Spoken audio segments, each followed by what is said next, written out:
Welcome back students to our online platform, that is our school's YouTube channel. So again we are ready with today's video. This video is for class 9th and the subject is science, and as you all know that we have already completed the chapter number 1, that originally in the book that is a chapter number 8, but the first chapter of physics. So that was motion, and we have completed the theoretical part as well as the numerical part of that question, and yesterday we uploaded the video regarding the recap of the whole chapter. So today we will start the new chapter, that is chapter number 9, and the name of the chapter is force and laws of motion.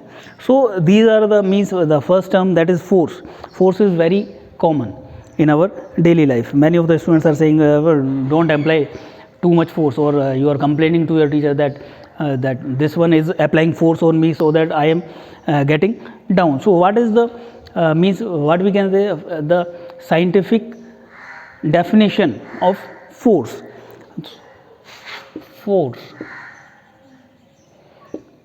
Some of the students used to say force, as you have read in your lower classes, that is classes 6, 7, 8, that force is a push or pull. So that is the definition. I am not against that. That is also a definition, but that definition is for the lower classes. But here in class 9, if we are supposed to define the force, that force is a push or pull which can change the which can displace the object from its mean position. Means हमने we applied push or pull so that the object has been displaced from its mean position. Means object जहाँ पे था वहाँ से वो हट गया है. At the same time the force can change the shape, or it can change the direction of the motion. Suppose we are playing the football is going in the east direction and we kicked back, so it was going towards the north direction. So we can change the direction as well, or we can change the state of motion as well. State of motion means if an object is in motion and we applied the force and we stopped that object, so the state of motion was changed. Previously it was in the motion, now it is at rest. Or one ball is there on the ground and we kicked. Previously it was at rest, but after applying the force it set into the motion. So there is a change in the state of the object. So now we will formulate the definition of the force. Force is a push or pull. Force is a push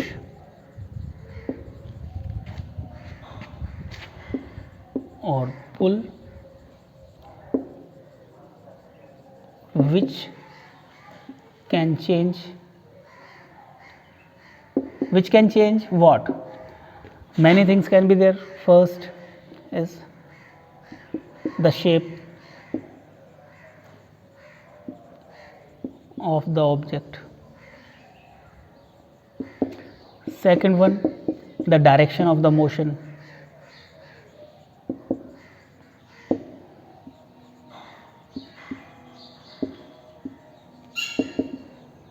And third one, the state of motion.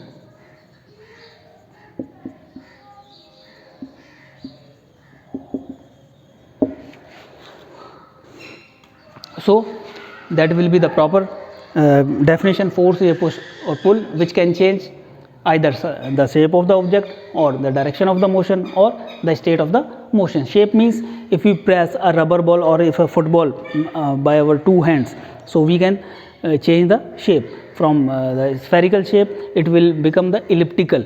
And the second one, the direction of the motion means if someone is going this side and I will pull him from the back side, so he can come back. If my force is more than his acceleration, by which force he was going in the forward direction, if I apply the force more than that, then he will come in the backward direction, so I can change the direction. At the same time, I told you that we can change the state of the motion also by applying the force.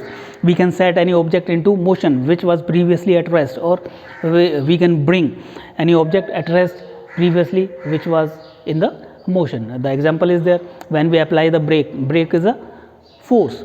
When we apply the brake, if the vehicle is in motion, it will come to rest automatically by applying the frictional force. That is the frictional force which opposes the motion, that we will discuss afterwards whenever it comes in the chapter, but till now this is the force and this is the definition of the force.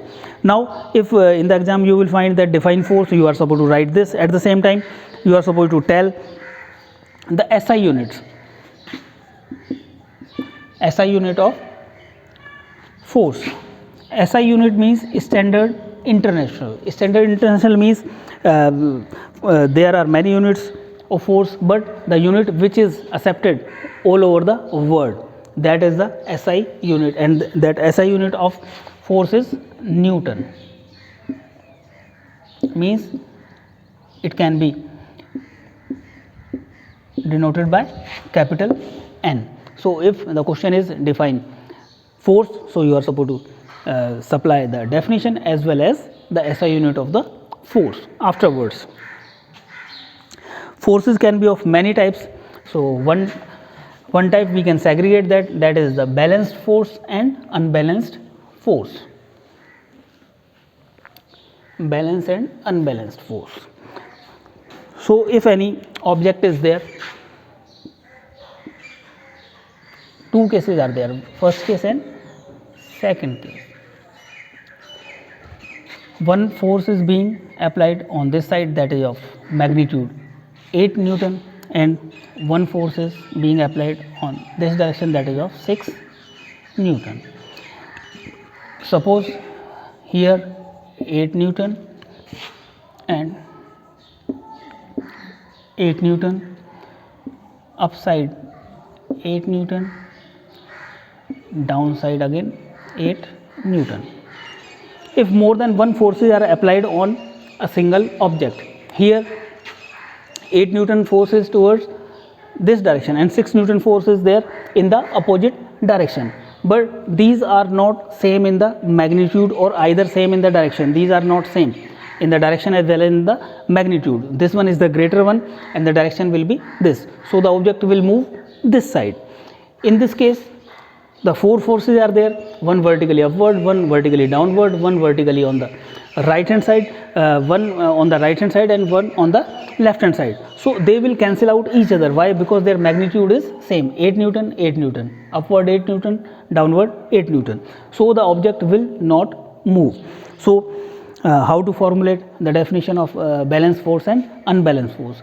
When more than one forces are applied on an object and object remains at its mean position like this. Many forces are being applied here, means four forces are there, but the object is not moving because they are cancelling out, because they are opposite in the direction. So here the object is not moving, so these forces are balanced force.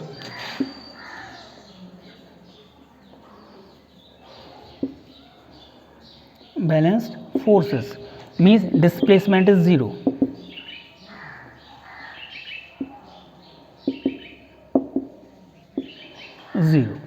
Now here unbalanced forces.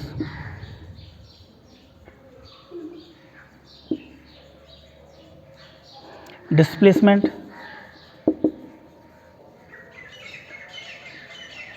will be in this side because here the magnitude is more than this force, that is 8 Newton, that is 6 Newton, that will not be 0. If the displacement is 0 when we applied the force, then the forces are called as balanced force, like this case. And if the displacement is non-zero, then the forces are unbalanced force.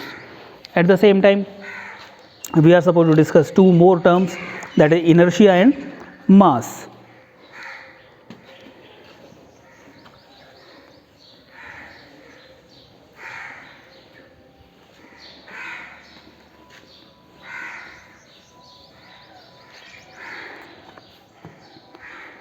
Inertia and mass.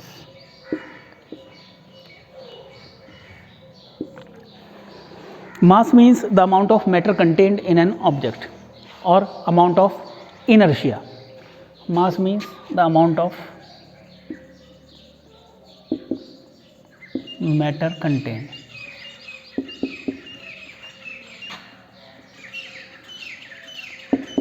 in an object.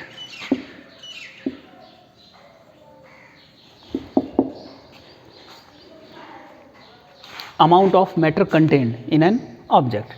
Inertia is the inability of an object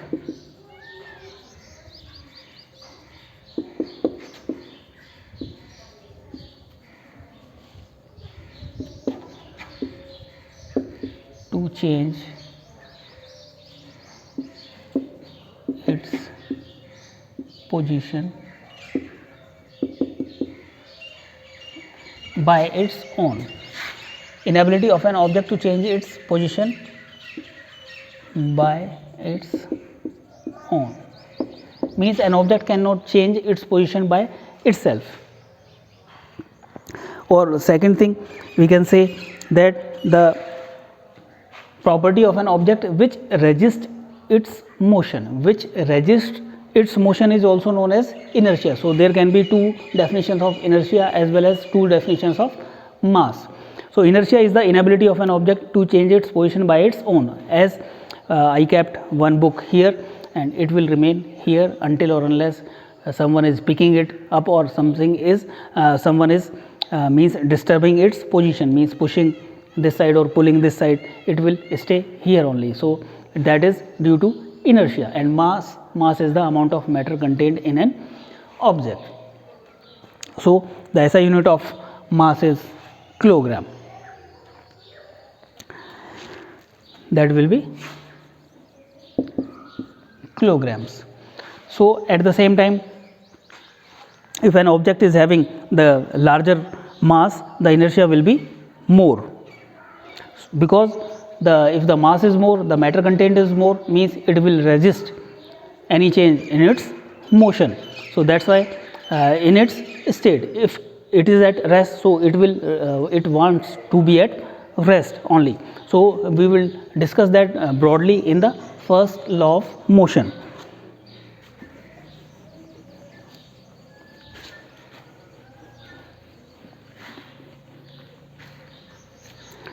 That is the first law of motion.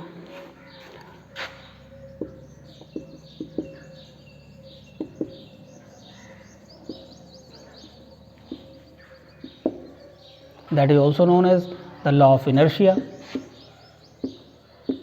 Law of inertia. Both are same thing. First law of motion or law of inertia. This law states that an object at rest will remain at rest, and an object in motion will remain in motion until or unless an external force is applied on it. That is for the universe. Means कोई object motion में है तो motion में ही रहेगा, कोई object rest पे है तो वो रेस्ट पे ही रहेगा जब तक कि कोई वहाँ पे एक्सटर्नल फोर्स हम बाहर से उस पर लगा नहीं देते हैं. That is the definition. I am again repeating the definition. An object at rest will remain at rest.